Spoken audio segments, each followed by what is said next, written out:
What is Cades Cove and why the hype? Today's video will explore this highly popular Smoky Mountain destination and learn the best tricks and hacks before visiting. Welcome to Bear Facts, where we explore the Smoky Mountains one bear fact at a time.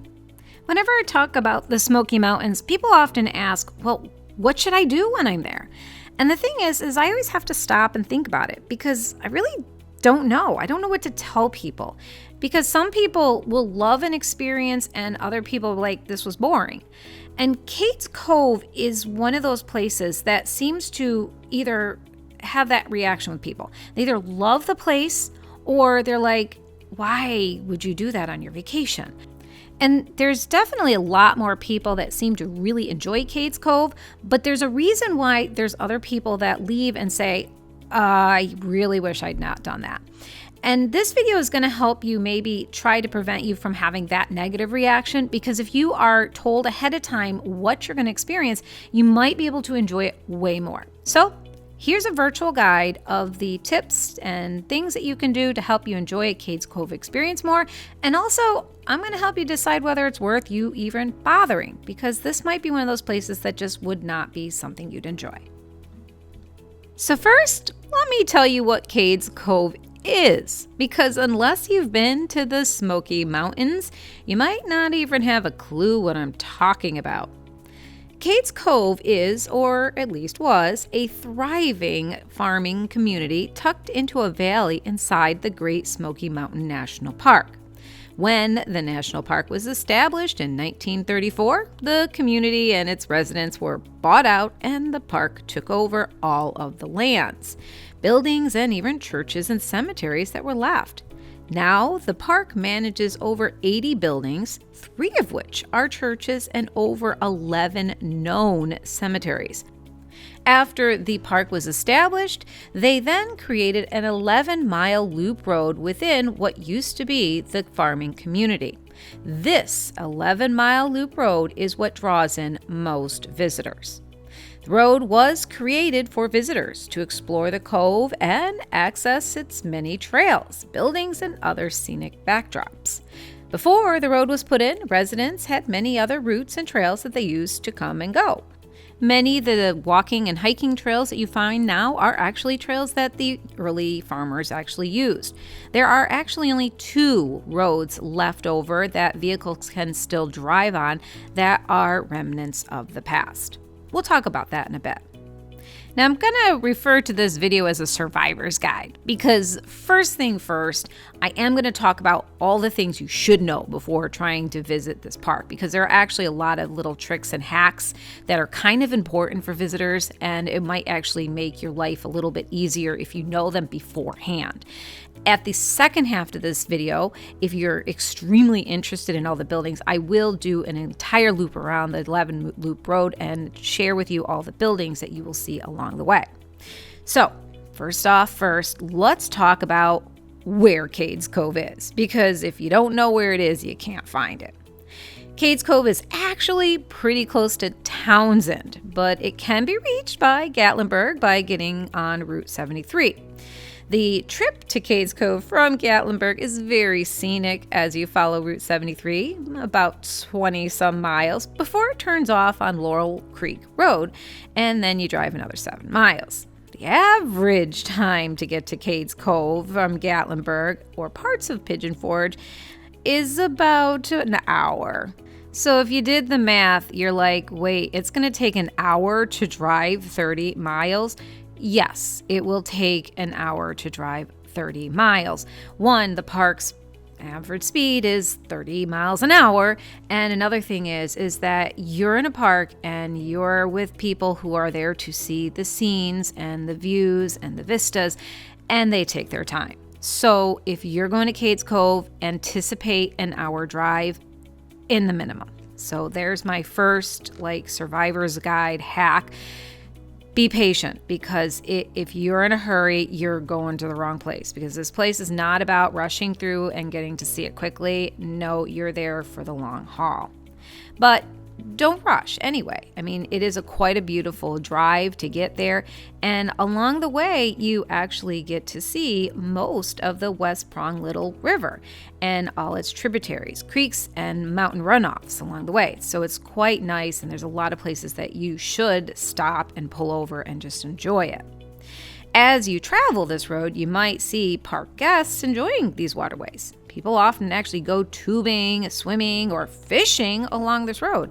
One of the most popular water tubing places in all of the Smoky Mountains is actually right next to Cades Cove, and it's called the Y, which I have no idea why they spell the Y the way they do. Something to do with the trains, whatever.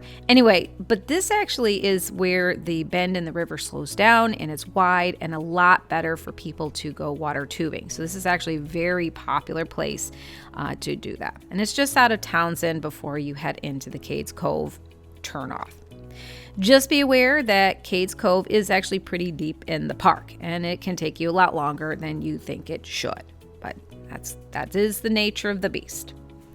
The next thing we're going to talk about are parking tags. I did a Cades Cove video about 2 years ago, and though the park itself hasn't changed all that much, some of the rules have changed, and parking tags are among those changes. In 2023, the park started to require motorists to purchase a park tag when visiting the park. I'll give you prices as we talk. The parking tags are only needed if you plan on leaving your vehicle and parking for more than 15 minutes. So, if you're only driving around the park or stopping to take a quick picture, you actually don't need a parking tag. But if you plan on hiking or leaving your vehicle for extended periods of time, a park tag is required. Another change that has happened in the park in the last couple years is that the park rangers are becoming more aggressive about ticketing people who are not parking in the proper places. So if an area is not paved or clearly designated as a parking area for your vehicle, you shouldn't park there because they will ticket you. And we've seen them going around and ticketing people left and right. It does erode the roads when people are not parked where they should, and this is a damage to the park that we as guests should not be doing. All right, back to Cades Cove. Let's talk about Wednesdays. Some of you are like, what's going on with Wednesdays? Why should we care about what day of the week it is? Well, this is an important one for you who will be driving your car, because on Wednesdays, the park actually closes the 11-mile loop to any and all motor vehicles. But this is also a perfect time for people to walk or bicycle the 11-mile loop road. And if you don't have a bike, don't fear, because you can actually rent a bike from the rental shop just outside the general store, which is located by the campgrounds before entering the Cades Cove Loop Road. The bicycle shop is a seasonally open place though, so just make sure you're always looking ahead of time to see what times and dates those places are open. And that leads us to the next thing. Cades Cove has a campground. Yeah, big surprise there. You're in a park, it has a campground. However, if you are a camper, this might be the perfect place to pitch a tent or jack up your RV. The campgrounds are just before you enter the loop road, and though they have public restrooms and a dump station, don't expect much more, because the Smoky Mountains will not offer you much more than that. Yes, you have flushing toilets, and yes, you can turn the faucets on, but that's it. There's no showers, nothing like that. If you don't bring your own shower, you're not going to have one when you're in the park. And there are also no places to plug in your RV. So bare bones if you stay in the park. Just letting you know. One thing that most of the other campgrounds, though, in the park don't have is the general store. I have to admit, this is a pretty good little store. But let me curb your expectations before you start imagining a Walmart superstore. The general store will offer many conveniences such as food items, camping necessities, and toiletries. And they also have a small food court, and I use a parentheses with that because it's like, they sell a couple small things like, I think there's hot dogs and ice cream, which everyone loves. The general store also has a wide selection of clothing and souvenirs, and I really love stopping in and taking a look every year to see what they have new that's being offered. I've actually gotten a few great t-shirts and hoodies from there. But it is not a superstore. It is bigger than any other store you can find in the Smoky Mountain National Park when it comes to that grocery style stuff. So it is actually pretty good when it comes to the park. The one downside to the general store is that their hours are not good. They open at 9 and close at 5 p.m. most days. So if you're an early riser or coming in late, you won't get your ice cream cone. Sorry. And another real bummer is that they are only open seasonally. I did ask a park employee why they weren't open year-round, because people come to Cades Cove year-round. It's not like they stop coming in the winter. And the employee told me because it's of the vendors and the contract that the park has with them. Since park attendance does drop significantly in the winter and early spring, they can't guarantee the volume of sales to the vendors, and that means they have to shut down. Bummer, I know. The next thing I'm going to tell you about, if you ask me, is one of the most important things to know about the park, and that's to address the restrooms, because there are some issues, if you ask me, when it comes to restrooms here. There are several places in the park for public use, but not as many as there should be, if you ask me. The general store has a few stalls right next to the bike shop, but these stalls actually close when the store does, which I personally don't understand. Either way, they have always been closed in the winter when we've passed by. However, you will find open restrooms in the campground areas that are open year-round. I highly suggest hitting up these before getting on the 11-mile loop road, because the next restroom won't be for another 5 miles. Though if you have a true emergency, and I mean true, you can go to the outhouse at the entrance of Abrams Falls Trailhead, but that outhouse is not very well maintained, so it should be an emergency before you go there, if you ask me. If you do need to use the restroom once you're on the 11-mile loop road, the one and only stop you can get to is at the far corner of the park by the Cable Mill area and Park Visitor Center, which, if you ask me, makes no sense. I mean, why do they put the Visitor Center at the far end of Cades Cove? I mean, seriously, who planned that? Either way, the restroom situation is pretty sketchy in Cades Cove. And why I'm saying that, because you're like, well, it's only 5 miles. It's like, who can't wait 5 miles? Well, let me tell you a little secret. In the fall and during the peak seasons, usually fall, it could take up to 3 hours to get through the 11-mile loop road. Yeah, I'm not kidding you when I say that.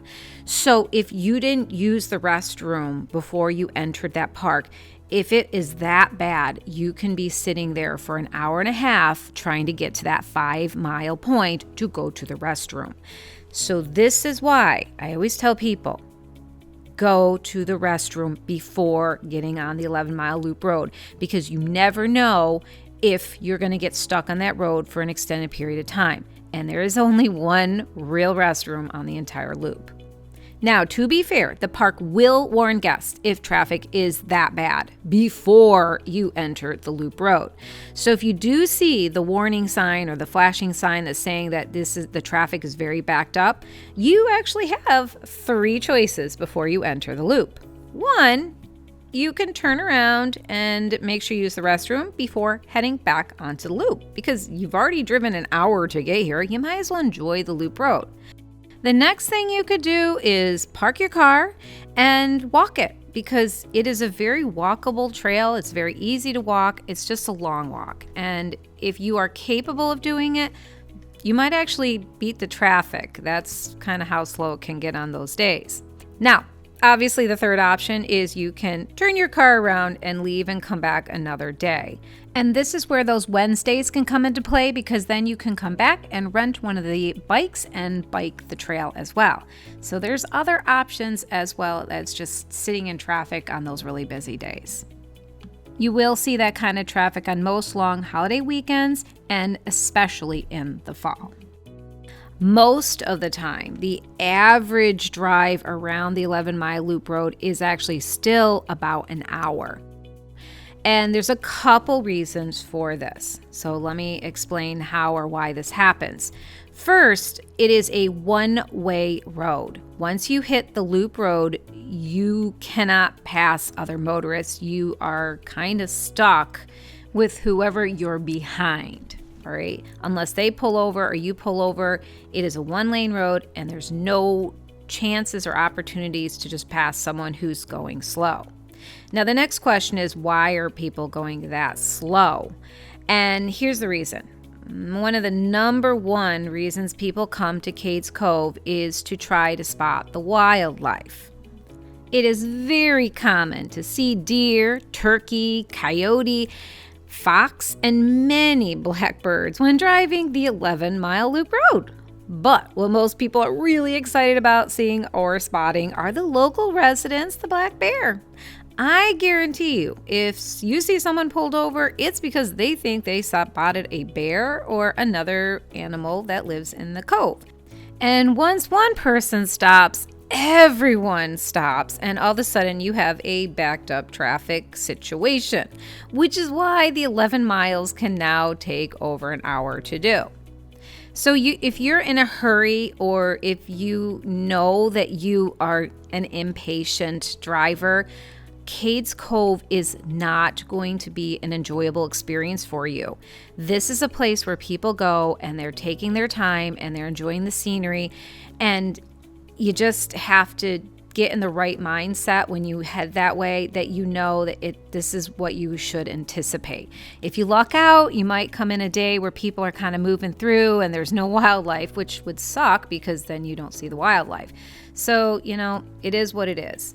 Just be aware that 11 miles can take a very, very long time and can be very draining for some people. But the good thing is that let's say you got an 11-mile loop road and you realize that this isn't something for you. There are actually 2 escape routes from Cades Cove. So you can actually get out of the park from 2 different places within the 11-mile loop road. And I'm going to talk about those 2 roads right now. The first real exit is actually called Rich Mountain Road. This road is popular for Jeep or off-road enthusiasts, as it's known for its big ruts and rough terrain. And though you could take a car on it, well, mostly safely, it is a bumpy ride. This road will actually take you out of Cades Cove directly into Townsend. And it's also a one-way road, so no backtracking. And you can't turn around and get to the park from that way because, like I said, one-way road, not a safe road to try to get 2 vehicles on either. After you pass the Mill and Visitor Center, there is one other escape route, which is Parsons Branch Road. This is also a primitive road and is more suited for large SUVs, trucks, or Jeeps. Once again, though, you could take a car. I just don't know if I would. And you do have to cross a couple fun rivers and things like that. So this road will get shut off if the rivers or the waterways are too high, because they don't want to deal with cars being pushed off the road. A small SUV or car, like I said, could actually make the trek. This road will take you past the Henry Whitehead Place, which is one of the cabins that is not directly on the loop road, and it's also one of the many cabins people can walk around and look at. So it's really kind of cool. If you pass it, you can stop and look at it. And actually, this part of Parsons Branch Road is a 2-way road, so you can actually get back on the loop road if you just want to go see the cabin and head back. Now, let's say you don't want to exit the park, Cades Cove, immediately. There are actually 2 roads within the inner part of the Cades Cove loop that could cut your journey in half. The first one is Sparks Lane, and that happens right as you're going past the horse pastures, which we'll talk about later. And the other one is Hyatt Lane. And Hyatt Lane actually is quite beautiful. If you want to go down either one of these roads, they're actually 2-way roads. I know it doesn't look like it should be, but they are. So you can actually go down the road and come back to the other end of the loop road if you want. So those 2 roads are also ways to shorten your 11-mile loop trip. So those are the big things that you should know about Cades Cove, those big ones I just told you.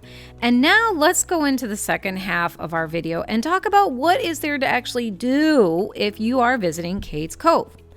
First thing first, I'm going to start with hiking trails. Cades Cove has a plethora of hiking trails.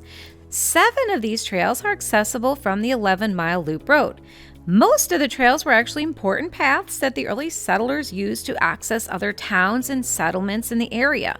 Some of these trails stay within the Cades Cove area, but there are some that actually take you out of Cades Cove further into the park, or in some cases, out of the park entirely. The most popular hiking trail seems to be Abrams Falls Trail. At the end of this trail is a fantastic waterfall. Most of the trails are clearly labeled and can be seen from the road, but there are many trails that can be accessed from behind buildings, such as the Rich Mountain Trail. Not to be confused with Rich Mountain Road, this trail actually begins behind the John Oliver cabin. If you're planning on any hikes, make sure you look at where the trails go and plan accordingly. Also, be very aware that Cades Cove is well known for having a healthy population of rattlesnakes and copperheads. These snakes encounters can be avoided by being vigilant and staying on the trails, or avoid stepping over logs without looking. In fact, avoid looking anywhere without looking, but just look where you're walking. Snakes have been seen in and around and in front of the buildings as well, so just be cautious and look where you're going. There are actually very, very few snake incidents in the park, but it can happen and it would ruin your vacation if that happened to you. Another super popular activity that people enjoy is horseback riding. As you first enter the loop road, many people are delighted by the sight of these horses grazing in the field. And these horses aren't just for decorations. You can actually take a guided horseback ride through the back parts of Cades Cove. We've actually done a video on this and we'll leave a link in the description for more information. And of course, fishing. Many people actually love to come to Cades Cove to go fishing. I've heard that the Abrams Fall waterway is actually a very good one for fishermen. Unfortunately, it does take a while to get there, and you do have to be a pretty active person to be able to navigate most of the waterways with accessible fish. I'm not going to get into any more than that, but just be known that, yeah, you can fish at Cades Cove. All right, now we're going to do the third part of this video, which is to actually drive the 11-mile loop road. In this section of the video, I'll highlight some of the buildings and give you some basic information about each of the places. Now, before you actually enter the park, I highly suggest getting one of these guidebooks, which will have all the numbers and buildings that I'm going to talk about along the way in this video. It's only $1.25, so it's worth the cost. The first building on the way down the 11-mile loop road journey is the John Oliver Place. John Oliver was a significant figure in the community, one of the first founding families to actually build here and to start farming. This building was actually built for William Oliver, John's son. It was considered the honeymoon building. Kind of nice for him to build a house like that for his kid, but the building is off of the road. It's not quite right on the road. I believe it's about a quarter of a mile down the road, which is not too bad. It's a paved trail. Of all the buildings, if you only wanted to get out and see one, this would be the one I would consider going to. And between the Oliver Place and the next buildings are some stunning views of the valley and mountains. You might even see a few deer and bird, but not as many bear are seen on this side of the mountain. Up next is the Primitive Baptist Church. It's one of the 3 churches you can find on the Loop Road in Cades Cove. You can see a sign for it on the main Loop Road, and to get to the church, you just need to drive down that short driveway to get to it. There is a parking lot down below, so you can just park your car and walk around the grounds. And because it's not on the Loop Road, not as many people visit, so it's actually a much more quiet and serene building to visit when you're there. The Methodist Church will be up past the Primitive Church right on the main Loop Road. This also has a parking area in the front, and it can get a little bit more busy because people can have easier access to it. And also right over here on the map, you can see that is where you get onto Rich Mountain Road, which, if you want, you can now leave the park from. The Missionary Church is the last of the churches that you can visit and walk around when you're at Cades Cove. As with all of these churches, there is a small cemetery in the background and parking in the front. Feel free to walk around the building when you're there. The Elijah Oliver Place is the next structure that you can get from the Loop Road. And this one is actually much further off the road than any of the other buildings and is probably the least visited one of them because of the fact that it is a half mile from the Loop Road to get to. You will see parking across the street from the access point, so there's parking and a beautiful place to look at. Actually, it's a nice view there, but it is a total of a mile walk and it is not a paved trail. If you do plan on taking this short hike, it's worth it. I really do suggest that you try it if you're capable of it. As you're heading down that trail, you'll actually cross over a small brook, or I don't know what they're called, little waterway, and there's more signs for other trails from this area. So this actually is a good area to pick up other trails as well. The first building you'll actually see is about a quarter mile up that trail, and it's a big barn. Now this barn is what we consider a newer construction, and it was built right before the park took over. So it's actually not really that old compared to the others, but it's still fun to look at and walk around. If you keep going about a quarter mile up further, the Oliver Place is up there. Now this was owned by Elijah Oliver, which is also John Oliver's son. And not sure why he didn't get a honeymoon house like his brother did, but he didn't. But I'm sure there's a story there. Either way, the cabin is quite beautiful to walk around and look at. And like I said, one of the least visited places, so you might actually enjoy it more because there's going to be less people there. The Abrams Fall Trailhead is past the Oliver Place. There are many amazing vistas and pullovers for visitors along the way, so take the time, pause on your journey, and just enjoy the sights. Once you pass Abrams Falls, you're actually really close to the halfway point and the only restroom on the 11-mile Loop Road, unless you went to Abrams, in which case you really had an emergency. This area is called the Cable Mill area, and also the National Park Visitor Center is right there, as you can see. The building is open from 9 to 5, and you can go in, get yourself a snack, a drink, a souvenir, or a map. And also you can talk with park rangers because they often are there and are willing to talk to people and guests about the area. It's a good place to stop and rest on your way. The Cable Mill area also has several different buildings, which I'll cover right now. The first building I'm going to point out is, well, the mill, because it's called Cable Mill. And this building was actually built in 1870 by John Cable and served the community to power the Sash sawmill, which was far more effective way to cut and process lumber. When we were filming this spring, the mill was actually being worked on. Every 10 years or so, apparently they have to change the wood for the flue and other areas. Anything that it gets exposed to water will eventually deteriorate, so they do have to replace it.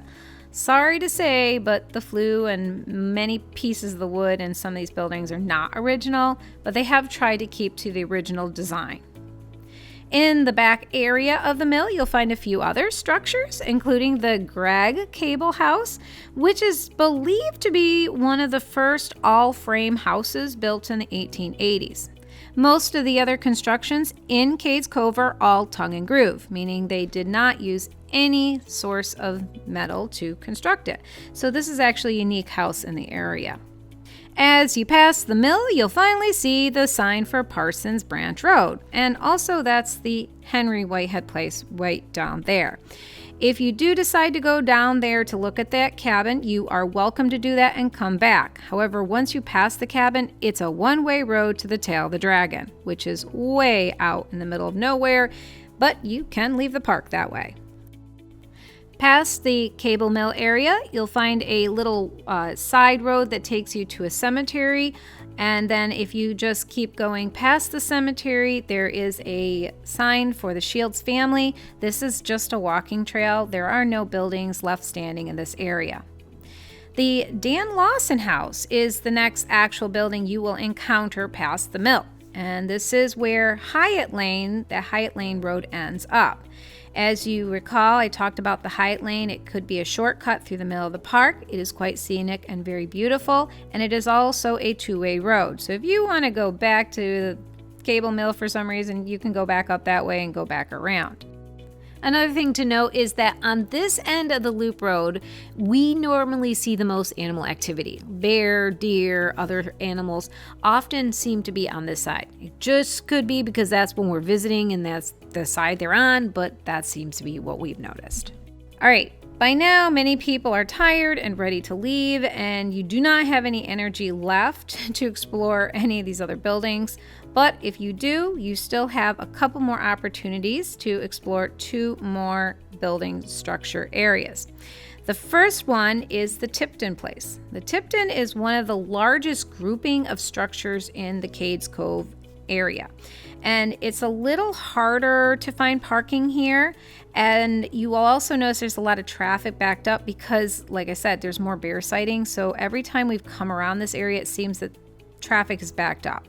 But if you do want to get out, stretch your legs, and take a look at it, this is quite a nice property. It was actually put in by Hamt Tipton and then later sold to the McCulley family, who also used it as a blacksmith shop. So the most notable structure is the cantilever barn, which is an odd-shaped structure named for its odd design. The very last cabin is probably one of the least visited ones, and it's fitting in a way since the original owner, George Carter Shields, was a war veteran who was wounded, and he basically owned it for about 11 years and then he moved on. So it was kind of like built and then left, which is not common in the area, I guess. So here we are, we're at the end of the 11-mile loop road, and congratulations if you had survived this long, and hopefully you've enjoyed it. When you are at this section, you'll be able to take a right back to the general store, the camping area, or if you take a left, you'll be able to head on out of Cades Cove, back into the park. And I suggest hitting up the restroom before heading back into the park because it might be a long drive to Pigeon Forge or Gatlinburg. And this is where I will leave you. Cades Cove has a rich history and can be an amazing journey to take. There are stunning vistas and amazing views. The summer and fall are full of vibrant colors and hues, but they also come with lots of crowds, long lines, and, well, people. In the spring and winter months, you get to see the landscape changes as snow blankets the area and new leaves begin to grow. There are a lot less crowds and a lot less vehicles and traffic. But with this time of the year, you're also going to end up having or seeing the park getting shut down a lot more. So winter especially, you see the park closing this road up and guests are not allowed due to road conditions. A lot of the restrooms also get shut down in the park in the winter and through most of the spring, and it's a little bit trickier to plan a trip. Also, in the early winter and most of the spring, the horses are gone. So you can't go and take a horseback ride through Cades Cove because they actually go south. I guess they go up to Florida and hang out there and enjoy the greener pastures.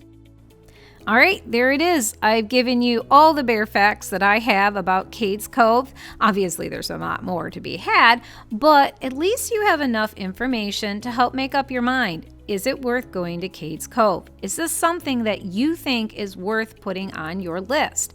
And for some people, they looked at this video and said, no, I have no desire ever to go there. And other people are like, oh, sounds wonderful. But this is something you have to decide. I hope this video helps you plan your next visit to the Smoky Mountains. You're getting an honest review from our personal experiences, but facts and things change. So please keep us in the loop if you find anything new or want to share your experiences in the comments. Thanks again for visiting us at Bear Facts of the Smoky Mountains. Please click that like button and subscribe to our channel.